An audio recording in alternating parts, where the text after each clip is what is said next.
নমস্কার, শুভ সকাল। কেমন আছেন সবাই? সোমা ভিলেজ লাইফস্টাইলের আবারও এক নতুন ব্লগে আপনাদের সবাইকে স্বাগত। আর এখন বাজে সকাল 7টা। এখন থেকেই ব্লগটা শুরু করছি। আর দেখছেন তো কিভাবে চারপাশে এখনও কুয়াশা ভর্তি। 7টা বাজে কিন্তু এখনও কুয়াশা চারিদিকে। সকালে ঘুম থেকে উঠে বাসি কাজগুলো শেষ হয়ে গেছে, সেটা আর এর সঙ্গে যোগ করিনি। বাসি কাজ শেষ করে জলখাবার তৈরি করে দিয়েছি আর সবাই যে যার খেয়ে বেরিয়ে গেছে। ছেলে যায়নি, ছেলে আমার সঙ্গে চা খাচ্ছিল, ও খেয়ে বেরিয়ে যাবে। তারপর আমিও চাটা খেয়ে নিলাম। চাটা খেয়ে নিয়ে তারপর বিছানাটা তুলতে চলে এসেছি। আর এখনকার ওয়েদারটা এতই খারাপ, একদিন মেঘ, একদিন বৃষ্টি, তারপর একদিন কুয়াশা। আর বেশিরভাগ সময় তো মেঘলাই হয়ে থাকে, মানে সপ্তাহে একদিন কি দুদিন রোদ হয় কিনা তাও ঠিক নেই, বেশিরভাগ সময় মেঘলা। এই 15 দিনখানি হয়ে গেল এই একইভাবে ওয়েদার চলছে। আজকে আবার দেখছি ভীষণ কুয়াশা, এখনও ঠিক মতো রোদ্দুর বেরোয়নি, জানি না কখন রোদ বেরোবে। বিছানাটা তুলে ঘরটা গুছিয়ে দিলে আমার একটা শান্তি মনে হয়, তাই আগে চাটা খাওয়ার পর মনে হলো আগে ঘরটা গুছিয়ে নিই। তারপর ঘরটাও এলোমেলো হয়েছিল, সেই জন্য আগে ঘরটা গুছিয়ে নিই, তারপর বাকি কাজগুলো করব। আজকে রান্না নেই, তাই ভাবছি একটু গ্রিলগুলো পরিষ্কার করে নেব।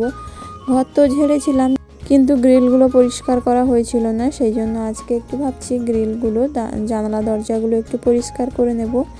আগে বিছানাটা তুলে দিই, তারপর ঘরটাও গুছিয়ে নিই, তারপরে অন্যান্য কাজগুলো শুরু করব।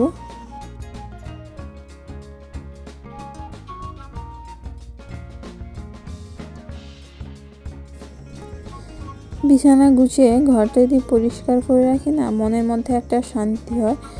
ঘরটা যেন আমার সবসময় পরিপাটি থাকে, এটাই আমার দেখতে ভালো লাগে।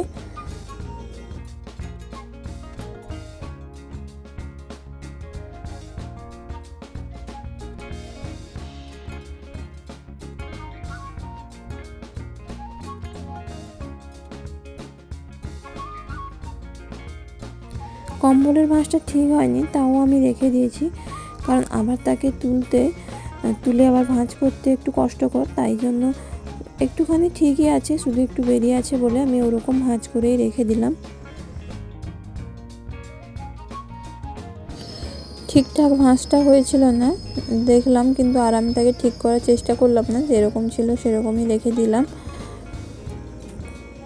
বিছানাটা গোছানো কমপ্লিট হয়ে গেছে, আর আলনাটাও গুছিয়ে নিয়েছি, আর বইয়ের র্যাকটা একটু গুছিয়ে নেব। গুছিয়ে নিলে মোটামুটি ঘরটা গোছানো কমপ্লিট হয়ে যাবে।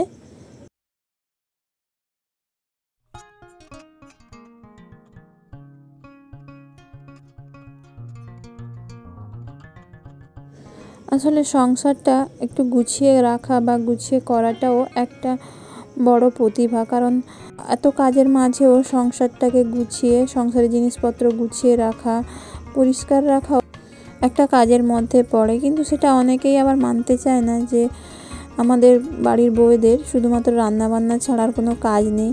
ঘর গোছানো, ঘর গুছিয়ে পরিষ্কার রাখা, সেগুলো কোনো কাজের মধ্যেই হয়তো পড়ে না। অনেকেরই এরকম ধারণা থাকে বাড়ির মধ্যে। ঘরটা গুছিয়ে নিয়েছি, আর ছেলের জন্য একটু সেদ্ধ ভাতও বসিয়ে দিয়ে এসেছি। ও এলে যেহেতু খেয়ে আবার যাবে। দিয়ে গ্রিলগুলো মুছতে চলে এসেছি। এটা আগে নিচের গ্রিলগুলো মুছে নেব। আমাদের সামনে বারান্দায় এরকম বড় বড় 4টে জানালা ছাড়া আছে, ওই গ্রিলগুলো মুছে নিলাম। তারপর সামনের দরজাটাও মুছে নেব। আর এই গ্রিলগুলো আজকে মুছে রাখলে খুব জোর 2 দিন কি 3 দিন যাবে, তারপর তার মধ্যে আবার ধুলো জমা হয়ে যাবে। এখন তাও তো সামনেরটা মাটি নেই, প্রায় সবার ঘরেই এখন ঢালাই দিয়ে দিয়েছে সামনেরটা, তাই মাটি নেই, তাই তো অনেকটা ধুলোবালি কম হয়।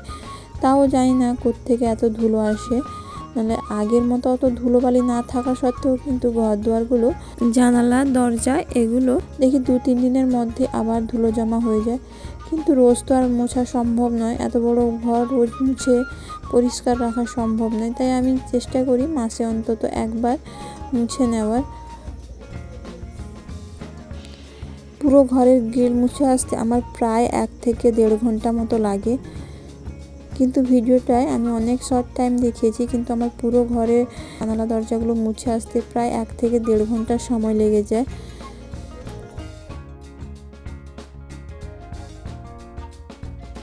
ছেলেও টিউশন থেকে চলে এসছে, এসে একটু ব্যাট বল নিয়ে খেলতে বেরিয়ে গেল।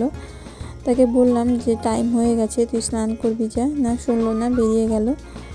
তাও খেলেনি, ওকে 10 মিনিটের মধ্যে ডেকে নিয়ে চলে এসেছি। ও স্নান করেও নিয়েছে আর ওর খাবারটা রেডি করে নিচ্ছি। আলু সেদ্ধ ভাত বসিয়েছিলাম, আর আজকে সোমবার ছিল, কিন্তু ও পেঁয়াজ ছাড়া আলু সেদ্ধ খাবেই না, সেই জন্য ওর জন্য আলু সেদ্ধ মধ্যে একটু পেঁয়াজ দিলাম আর বড়িও ভেজেছিলাম, বড়িও দিয়ে দিলাম।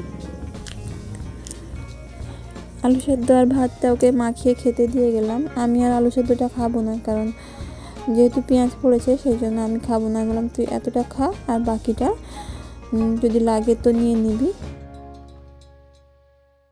তারপর ওকে খেতে দিয়ে এসে আমি সামনেরটা পুরো মুছে নিয়েছি, সামনে গ্রিল, সমস্ত গ্রিলগুলো মুছে নিয়েছি, জানালা দরজা সব মুছে নিয়েছি।